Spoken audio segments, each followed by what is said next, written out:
travels and how it attains different levels of meditation. And we had earlier done about these four samadhis, this savitarka, nirvitarka, savichara, nirvichara. Then you have ritamara pragya. And then you have that adhyatma prasada, right? And then he clearly explains that sampragyata samadhi is essentially the result of abhyasa and vairagya.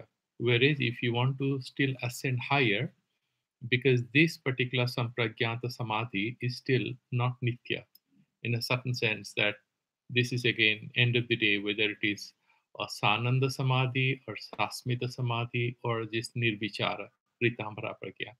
These things do not lead you to final liberation. And he beautifully explained it by mentioning that only paravairagya, that is even an extremely high level of dissociation, you are no more meditating on any dheya vastu, but you are not associating or focusing on anything. In sharp contrast to the sadhana you had done till now, you are now increasingly just remaining pure, simple, completely cut off and dissociated from everything else. And the pure consciousness kind of drives itself, right? And then he now refers to this particular samadhi paripaka prabhavena vedanta vakya jena samyak darsana avidya nibritayam tadehetuka drik drishya swayoga bhavat britto pancha vidhayam api nibritayam Soruva pratishtha purusha suddha kevala muktam iti uchyate taduktam tadadrastuhu swarupyavasthana. I'm just trying to do a bit of rehashing. So, the second sutra of the Yoga Sutras in the Prathama Adhyaya, what does it say? What is yoga, he says. Okay, Abhyasa Vairagyabhyam Tan Nirodha. And then he mentions that Tadadrastuhu Swarupe Avasthanam.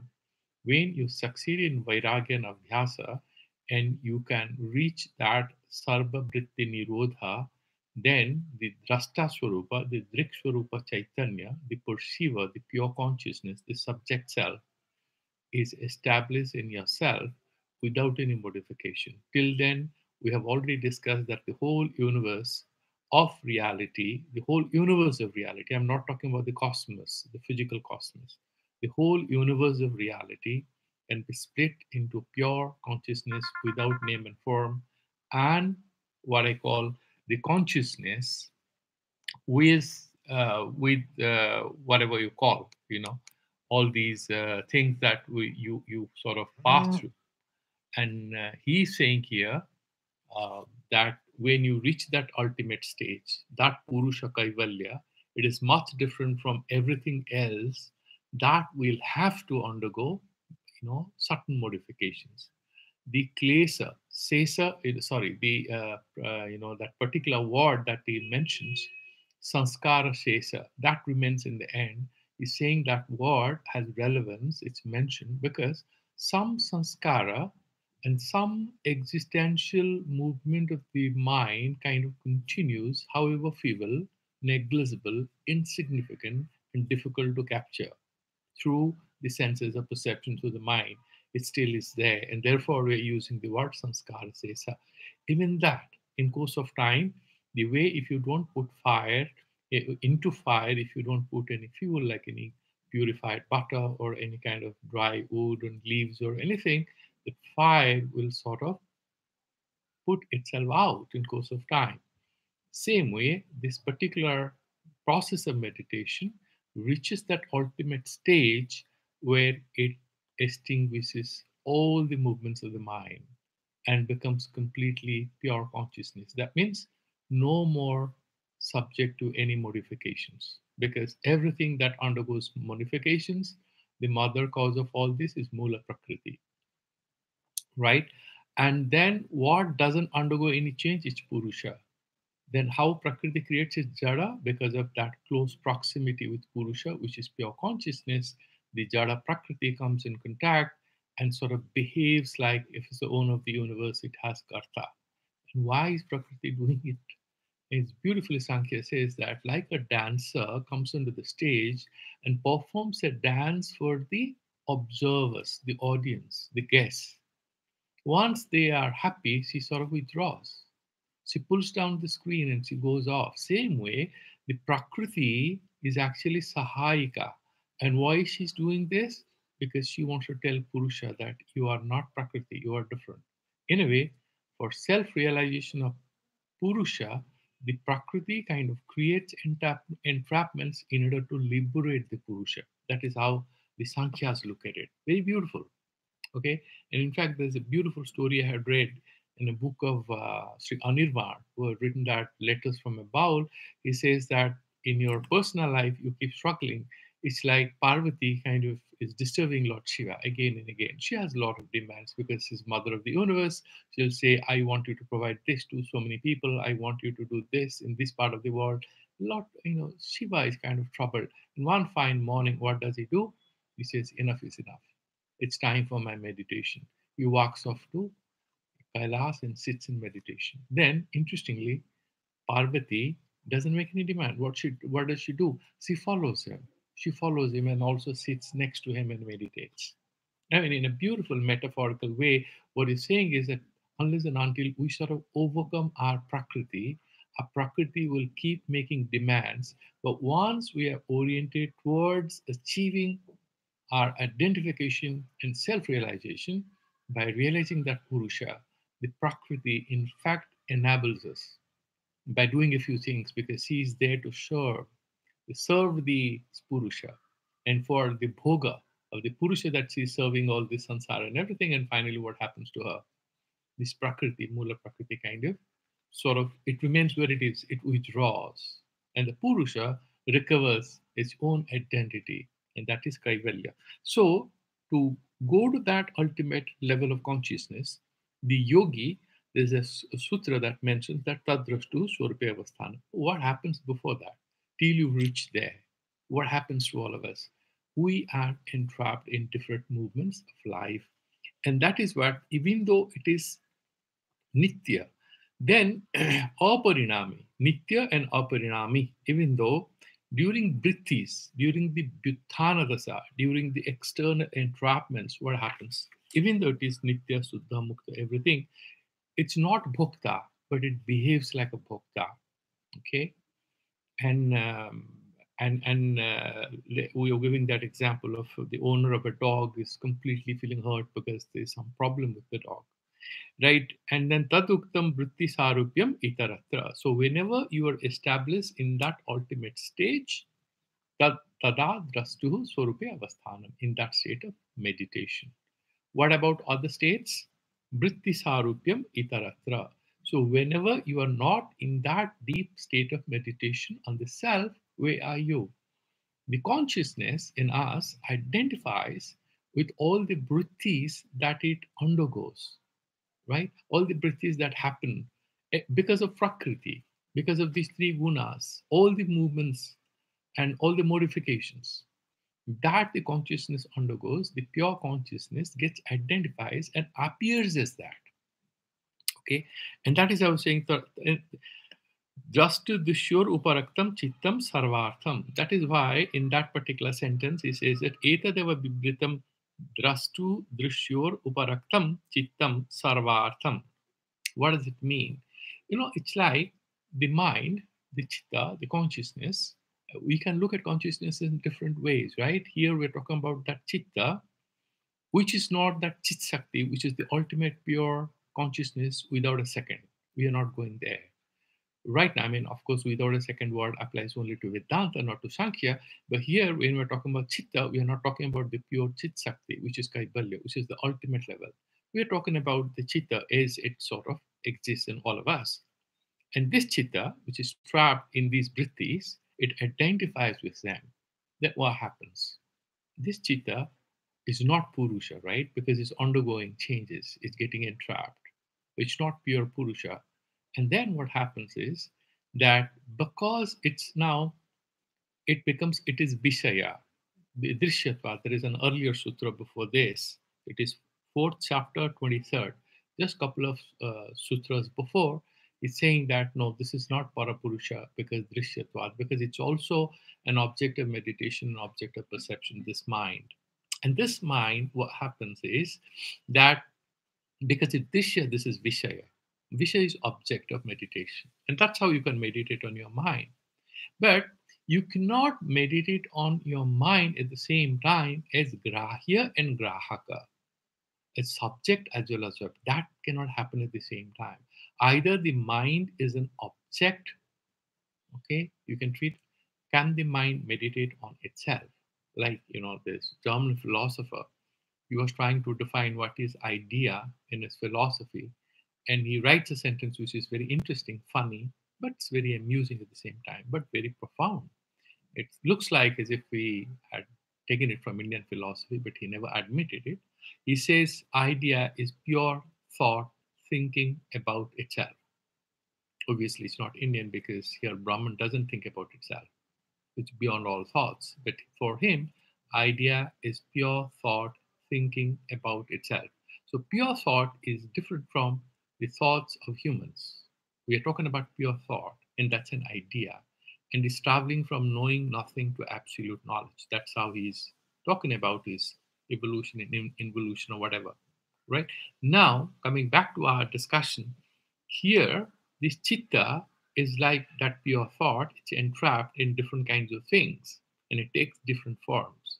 So it's visayakara, it's an object of our meditation, it's a material thing, right? However, because it's perceiving something, it behaves as if it is chetana. It behaves like it is visayi, perceiver. Okay, the consciousness is also an object of perception, but it also behaves like perceiver when it is perceiving, or when, just imagine like this, the best example they're giving is of a crystal. The crystal you put next to a blue sari, it looks blue. Red sari looks red. Green sari looks green. It has no color of its own. Now, this brain stuff or chitta or the consciousness stuff, which is there in all of us, when it is placed in the pedestal of a perceiver, it behaves like chetana, but actually it's achetana because it is an object of perception too. And it's not Purusha, and therefore it is Vishaya. So he's explaining here it is Sarvartham. So it becomes Grahya, Grahaka, and Grahana. It takes all these forms depending on where it's entrapped or associated with.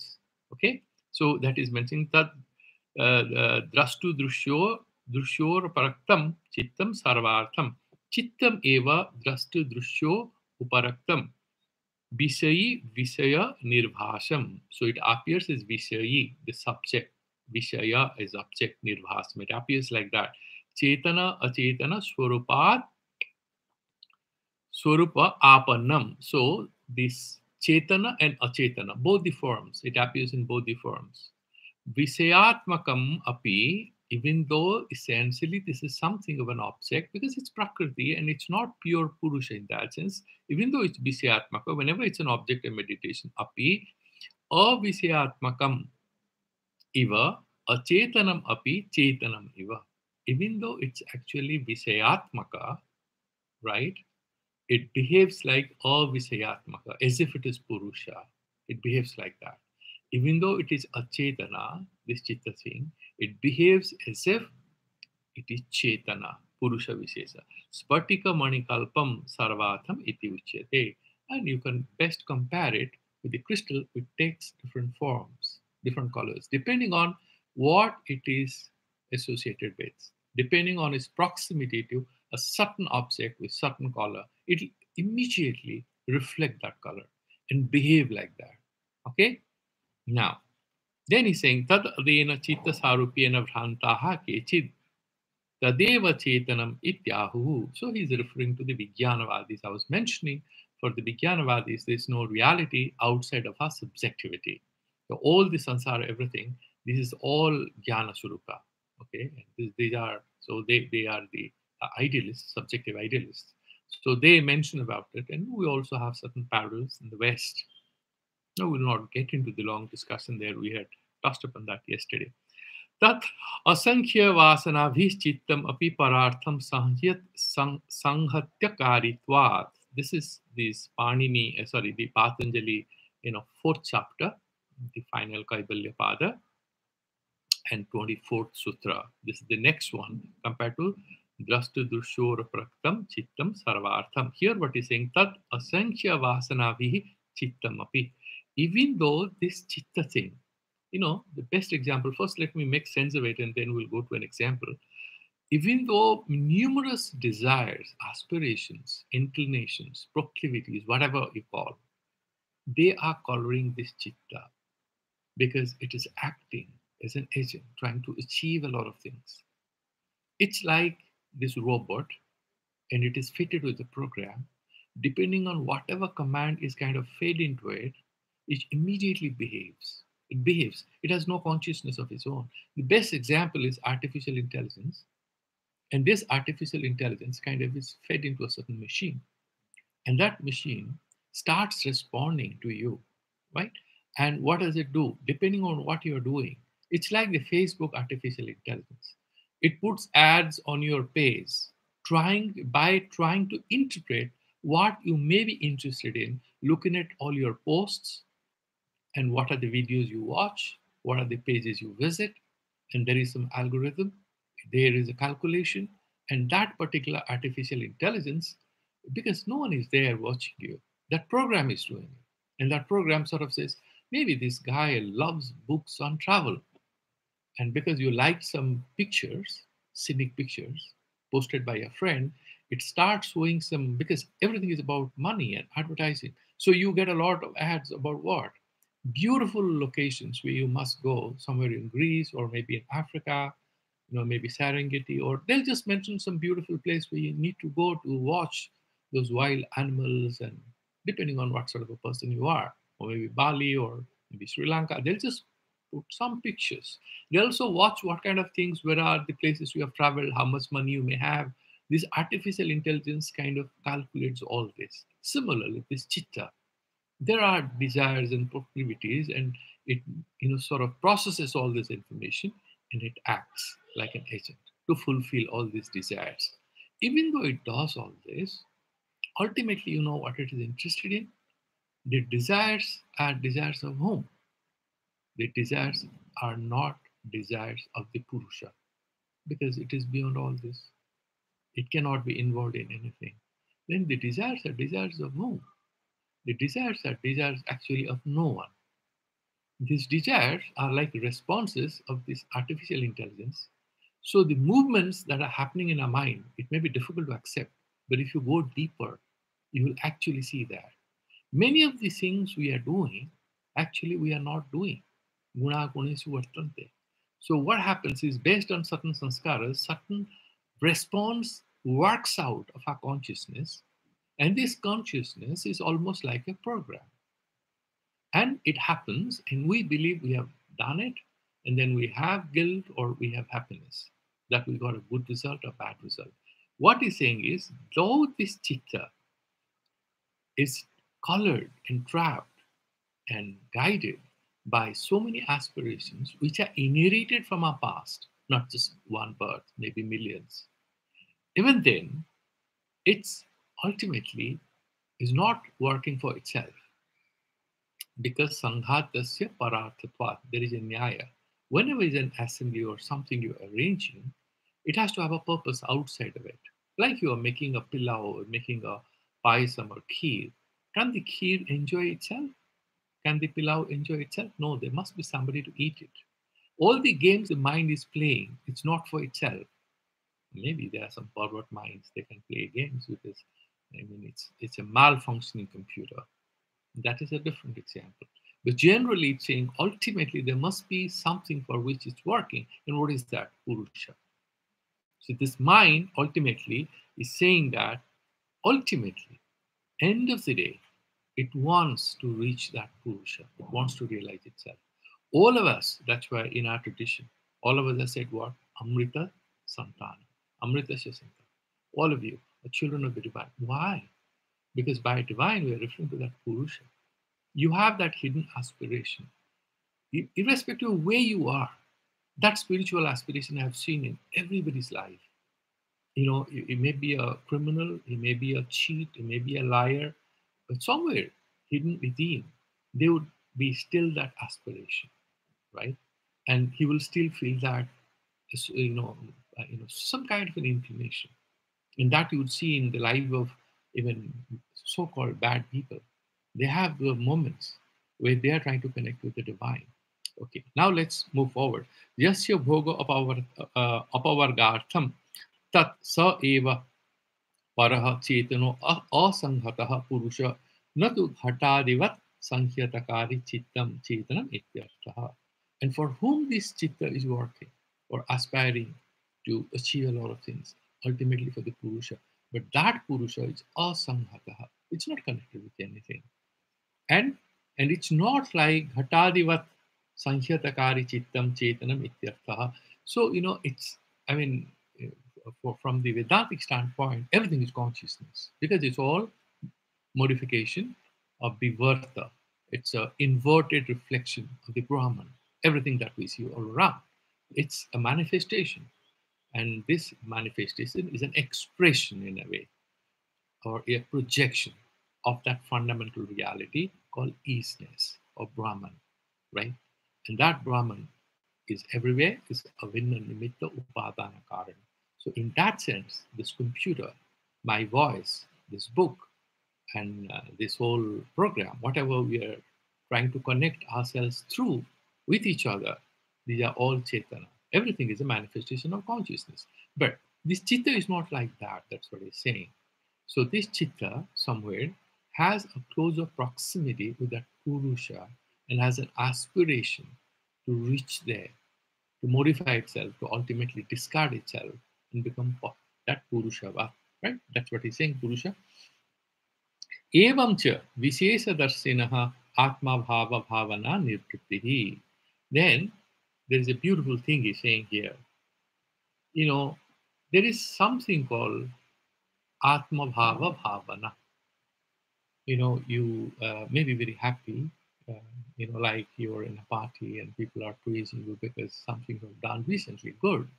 Maybe a beautiful painting or a song, or you have made a lot of money or got some award. Everybody's full of praise for you.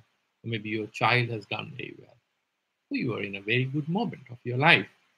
However, there would be these moments where you become a Visheshadarshi, you have special eyes, and you'd start seeing things which otherwise till now you did not pay attention to. And then you what? Then suddenly you are entering into a zone which normally people will say you are into some sort of blues, some kind of a philosophical muse. People who are a little critical of you might think that you are a little depressed. Actually, you are closer to yourself. And what do? You have Atma Bhava Bhavana. What are the questions that come to your mind? You ask yourself questions. Who am I? What the hell am I doing? Why am I here? And what's going to happen to me after this? This sort of disconcerting thoughts are very frightening for people who want to be happy-go-lucky type. But that sort of a life actually is pretty meaningless if you absolutely have never the opportunity to even think about yourself. That's very miserable. So what happens is suddenly your these atma bhavana can strike you so hard that you can actually have a very depressing mood. And so it's very important that voluntarily, when this sort of a wave of spiritual or sattvic upsurge of energy happens in us, we sit back and meditate. Because actually, these things are not coming out of the blue. There is the purva sanskara. You have done a lot of purva punya. That is why when you're going to the party when everyone is happy, you are feeling a little disturbed because somebody is ignoring a girl who has passed through some kind of a tragedy. You could be one of them. So what he's explaining is very beautiful. He's saying Vishesha Darshina Atma Bhava Bhavana Nibriti, but these sort of things happens as an intermediate state.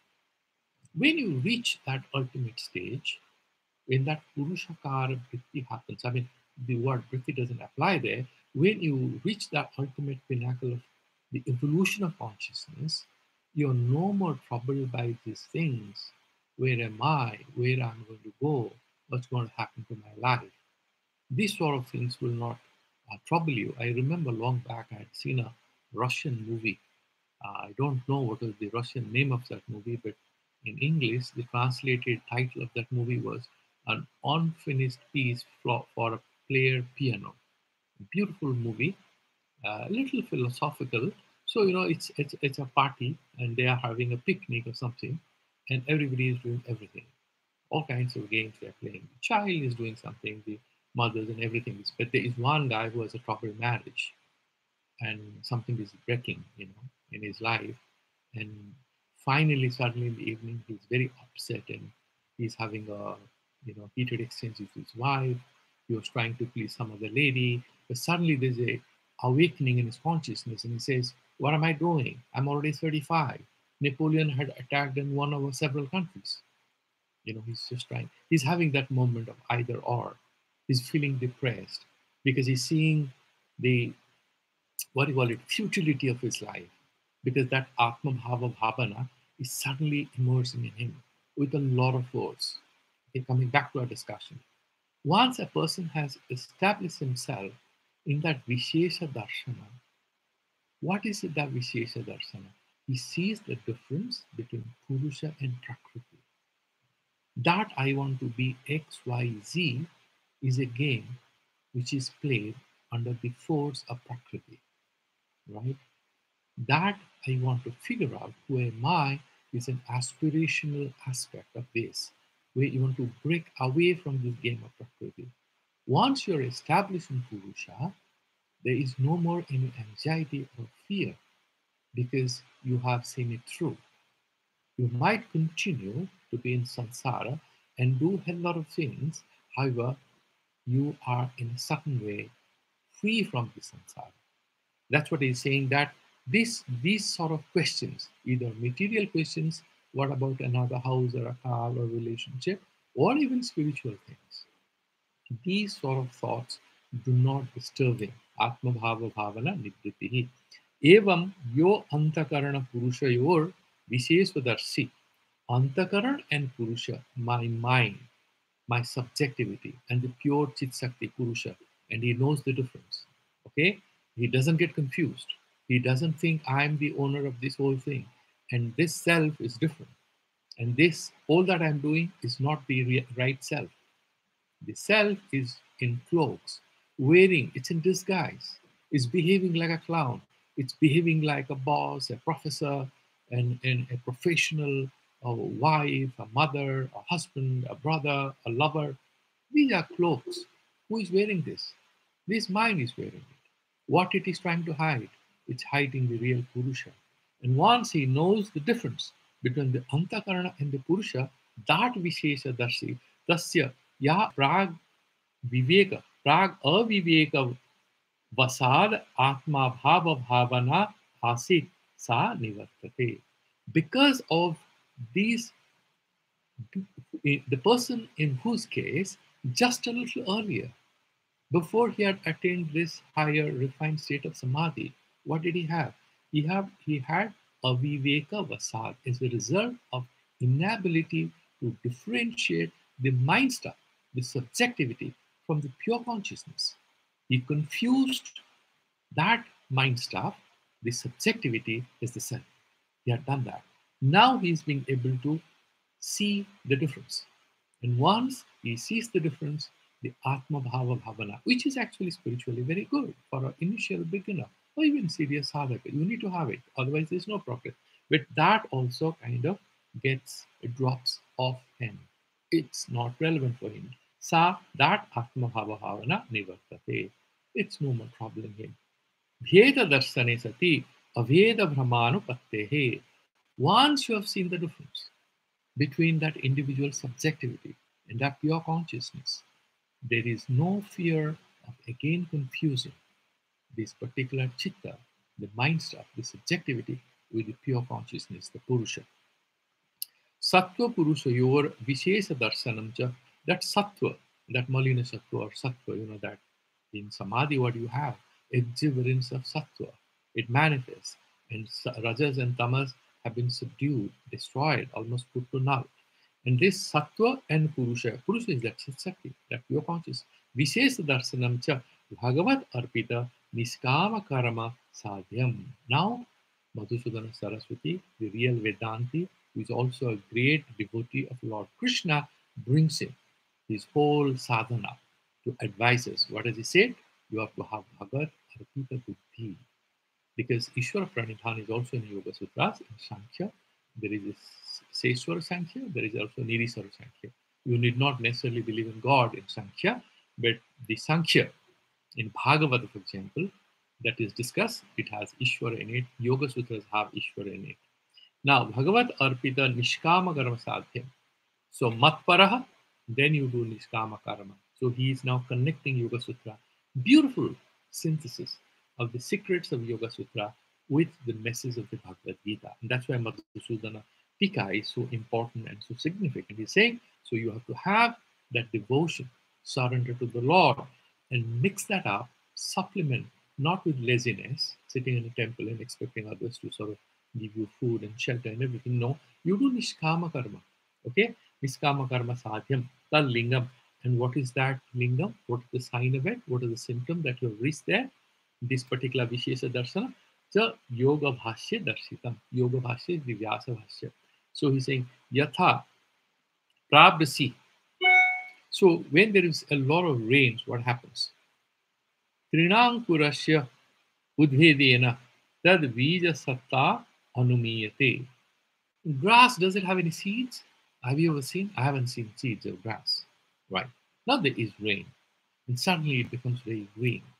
So what do you do? What do you infer? This anumana.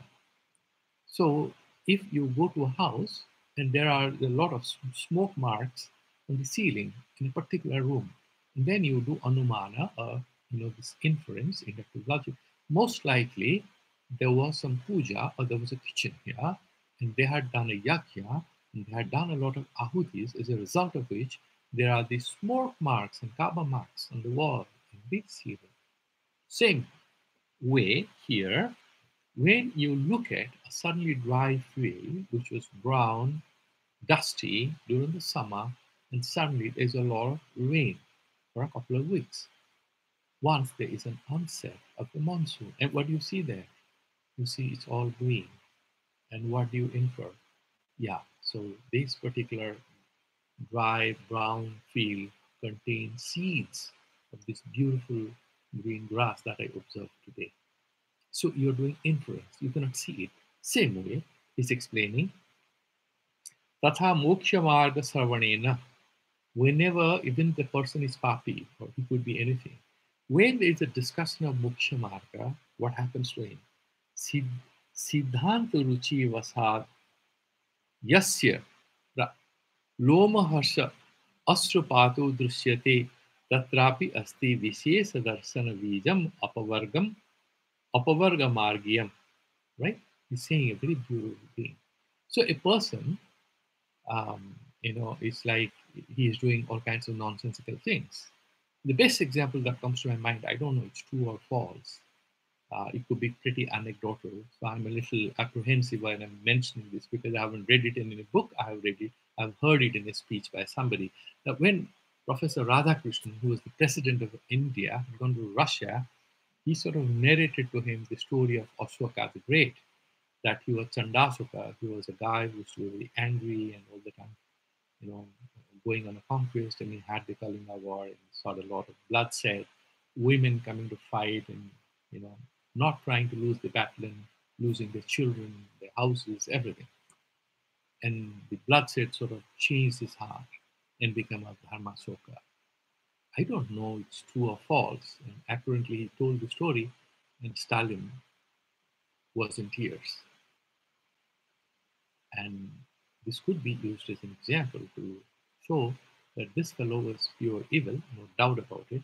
However, there was somewhere, once he hears about the possibility of a spiritual transformation in case of an evil king, he immediately is struck with his own inability to get out of the hell in which he has enshrined himself as the emperor.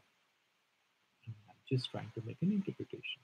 So you'd find that a lot of otherwise very materialistic people, when you are narrating Bhagavatam or you're narrating Ramayana or you're doing some Vedic Chacha or something, you might suddenly find them there in tears. Why? He's saying that these kinds of people, if you see this, then immediately you should recognize that there is a possibility. There's a lot of obstruction, no doubt, but there is a certain possibility. You cannot deny that this person has. He's saying then tatra api asti vishesha darsana vijam apavarga margam. So the seeds of an aspiration, the hidden aspiration, a seed for some liberation, some aspiration. He must have done some sadhana in some last birth. Karma अभिनिवर्ति अभिनिवर्तितम iti anumiyate. So if you can do, he has done some good karmas, and then this particular thing can be achieved. If he does that, Ishvara, samarpana purvaka, nishkama karma, and then dhyana and dharana, dhyana, samadhi, all these sadhana he does, then you can see that. Yasya tu tadrusam karmavijam nasti. The people in whom these kinds of purity, this kind of good karma is not there. That punya isn't there. What happens? Nasti tasya moksha marga stravane purvapaksha yuktishu ruchir bhavati aruchischa siddhanta yuktishu. Saying that on the other hand, he may be otherwise a very pure, good human being. If you talk to him about meditation, stuff like that, he'd immediately make fun of it. I mean, of course, there are people in disguise. A lot of people who apparently argue against spiritualism and are very secular, so to say, or leftists I've seen in my life, they have a very hidden core which is crying for liberation out of where they are. But then there is pressure of peer group and friends and this and that. Somewhere there's some kind of a dissatisfaction. And of course, the hypocrisy of the traditional religion, something prevents them from sort of asserting their hidden aspiration. He's saying that these people generally will have interest in the Purva Paksha yuktis. They want to refute everything, make fun of whatever you say. Tasya koham asam. Okay. Tasya, these people who, tasya ko aham asam, katham aham asam ityadi atma bhava bhavana swabhaviki pravartate. So, in that kind of a person, who am I? Where have I come from? Where am I going? This kind of person, this Satvika thing, he will have those questions. Sadhu visesho darsino nivartate iti. And these kinds of questions that arises, he has a spiritual crisis or emotional pain. He wants to sort of jump out of the, hole in which he finds himself. And then what happens? One fine morning, he's out of it. And I just read a beautiful story just a couple of days back, and how some Peter for Rajasika Karma and Satsanga helps. The story, I think, about it is the story of Buddha. I again haven't verified the source of the story, but there's a big elephant and it was getting old, and the Ras Darbar, or the sort of the the king, it was there in his palace. This palace elephant was kind of allowed to retire and rest and have food. It was becoming weaker and older, and it sort of slipped into a swamp, and it was finding it very difficult to rescue itself out of it. And it was sort of getting into the mud. So it was going to get drowned and die there. And suddenly people heard that Lord Buddha was walking by the palace in the parliament and said, "What should we do?" He looked at the elephant and said that you start, beating the drums and create a scene as if the king is going to fight a war. You say, what happened with that? This elephant will feel more depressed. He's going to die anyway. He said, no, you just do it. Then they did it. And in 5 minutes, the elephant jumped out of that swamp and ran towards the palace, expecting that it must get ready to carry the king to the war. That is the Swabhava. So when we do these Satvika discussions or anything, that hidden aspiration which is there sort of raises its head. It's not away, it is no more afraid of these vicious forces all around it. The rajas and tamas and material aspirations, this, that. This little baby which is hiding sort of wakes up and shouts, I also want to have a place on earth. That earth is our consciousness. It wants to assert itself. So what happens is that, but this particular thing, when it becomes a Visheshadarshi, this kind of dramatic chinta dharans as to what am I going to do, where am I going to achieve, these becomes removed. Evam sati king syat tadaha. Then what happens? Tada viveka nimnam kaivalya pragbharam chittam. Then what happens is, this chitta, this mind stuff, or the subjectivity, it's like a river, it's like water. It'll move in some direction. And it always will move towards the downward terrain, isn't it? So it will move towards what? The Visayakara Vrittis. It wants to have X, Y, Z, it will go there. But once it reaches there, it gets refined, it has a new avatar. And then this chitta, which is actually Pragbhara, means slightly uppy slang, it's high terrain, towards Kaivalya. But it starts to flow upwards towards that Kaivalya, that oneness. It starts flowing there. It's very interesting. So it behaves exactly opposite of what it was till now. It was in all sorts of things, and suddenly it behaves exactly opposite of what it was. Okay, that is the sutra number 26 of the chapter 4. Okay, we have still a little time. Yeah. Okay, then what happens? Nimnam jala pravahanam pravahana yogyo nichadesaha. That is nimnam. Pragbhara stad ayogya ucha pradesaha. So it is slightly higher terrain. Chittam cha sarvada pravartamana vritti pravahena pravahat jalam jalatulyam. It's like water. It always flow towards the lower terrain. Tat prag atma anatma viveka rupa vimargavahi Visaya Bhoga Paryantam Asya Asid. So before it reaches this particular Vishesha Darshana, the mind has a natural tendency of proclivity or inclination, whatever you call it. Its nature is going to flow towards Vimarga, in the opposite, in the wrong direction. Towards what? Towards this Vishaya Karabhuttis, getting connected, getting trapped. It's like the flies getting into the flames to get burnt. It has a habit, it will go there. Right? Now, Adhuna, to Atma Anatma Viveka Margavahi Kaivalya Paryantam Sampadyate iti. And what it does right now, it's going in the exactly opposite direction, and it is moved not by the proclivity, but by discrimination or Viveka. Right? And then it becomes a Viveka Vahi and Chitte. And then what happens? Ye antaraste. Okay, Adhuna, ye antaraha te sahituka nirvataniya ityaha sutrabhyam. And then when it is going up, and there are two possibilities here, and we have to do a little before we have still little time here. Chat chidresu pratyantarani sanskarebhyaha. Even in this high level of meditation or refined consciousness, there could be moments of alteration.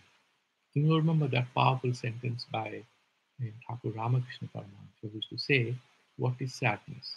When you forget the presence of the divine, that is the worst moment of sadness. When you remember the presence of the divine, that is your happiness." Why? When you know everything is divine, you are reassured, your fears are gone, agonies are gone, depressions are gone. They don't frighten you. You may not be self-realized, but at the moment, it's like when the mother is holding his baby, he's very happy. And similarly, when the bhakta is with Bhagavan, the devotee is with his or her, point of devotion, his or her God, deity, Lord, whatever you call it. He's quite happy. He's connected. There's no pain, no frustration. However, there could be moments where there's an interruption. These are like chidras, tachidreshu. When in that meditation, these are these moments of interruption. Pratyantarani sanskarebhyaha. So you can have pratyantara. So aham kara and mamakara could suddenly come into the consciousness even of the serious. Can you imagine? We are even talking about Nirvichara Samadhi. This guy has crossed Nirvichara Samadhi, Ritamara Pragya, he's a Visheshadarshi, almost liberated. And yet, even in that level of refined consciousness, he might have Pratyantara. These are the dangers.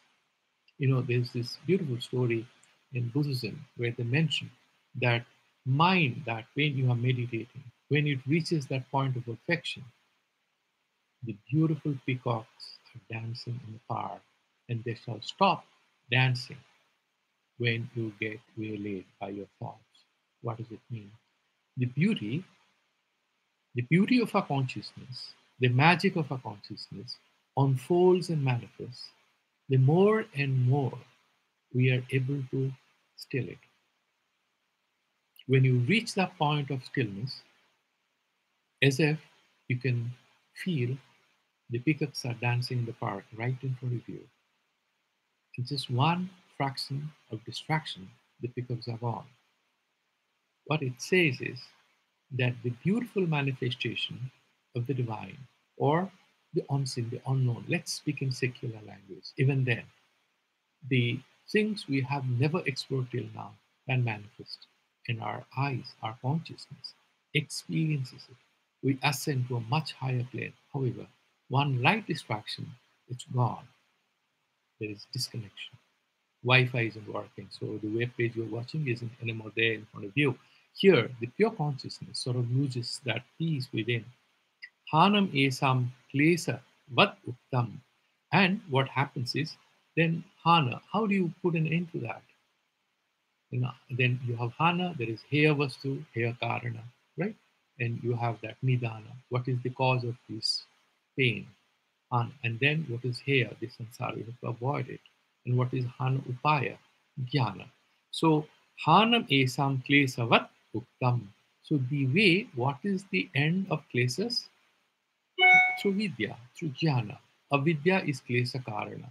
Same way here is intending the way you fight your klesas, the pancha klesas. What are that?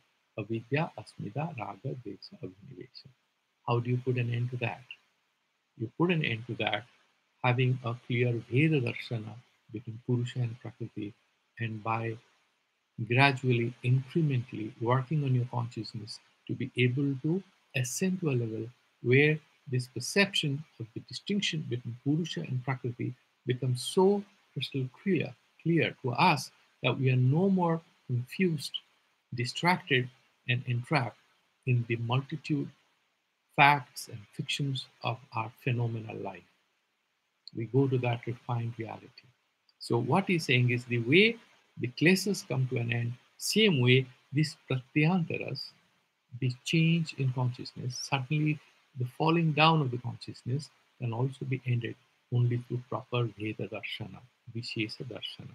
Okay, that is the sutra number 27 and 28 of the fourth chapter. Tasmin Viveka Vahini Chitte, when this chitta, this mind, is now guided by and overflowing with this power of discrimination. Viveka Khyati. Viveka is here what? The ability to see the difference between Purusha and Prakriti. It's not the colloquial Viveka that we are saying, whether to sleep at 6 o'clock, whether to do this or that. These are all sansaric vrittis.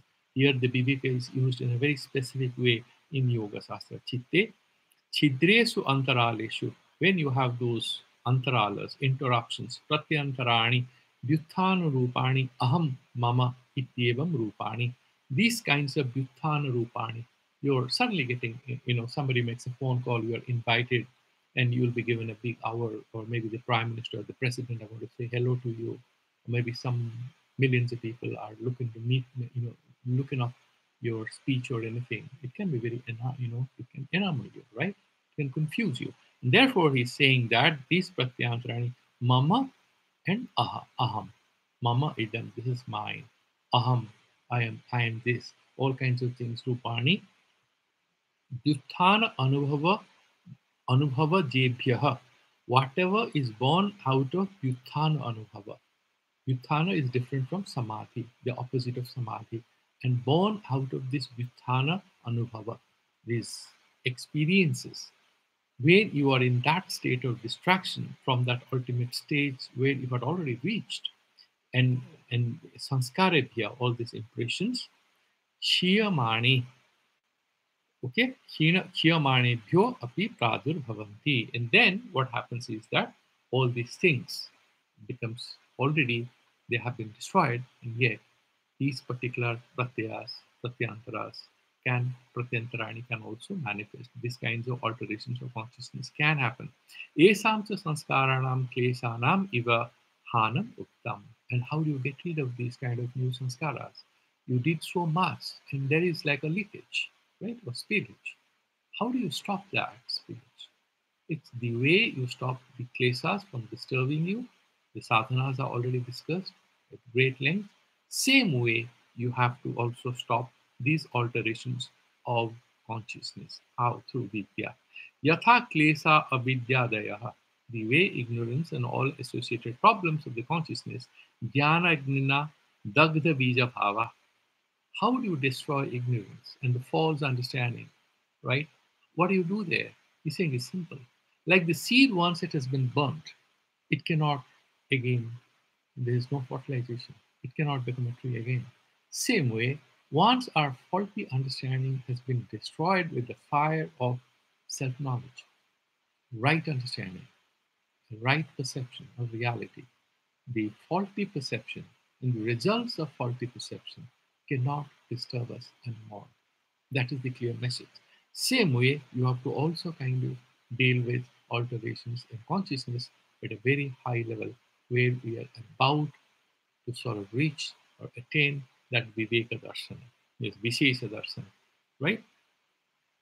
दग्धबीजभावा न पुनः चित्तभूमौ प्ररोहं प्राप्नुवन्ति तथा ज्ञानाग्निना दग्धबीजभावः संस्कारः प्रत्यन्तराणि न prorudhum arhanti. So, same way, the way all these klesas cannot disturb you, same way these alterations in your consciousness, in your subjectivity, in your samadhi, or a bit of downflow or downslide from where you are cannot disturb you, and you can go back to that stage if, with right understanding and knowledge, you have established your mind and you have sort of honed your skillfulness as a meditator to perfection, that you are not disturbed by this sort of downslides.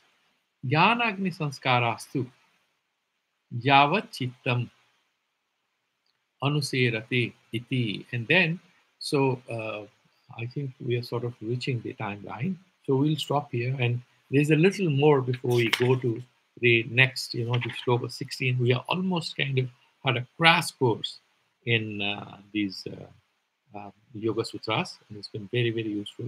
So we will finish the remaining commentary on the sloka 15, and we will start sloka 16 tomorrow. So I'll stop it here, and we'll have question answers if you have any.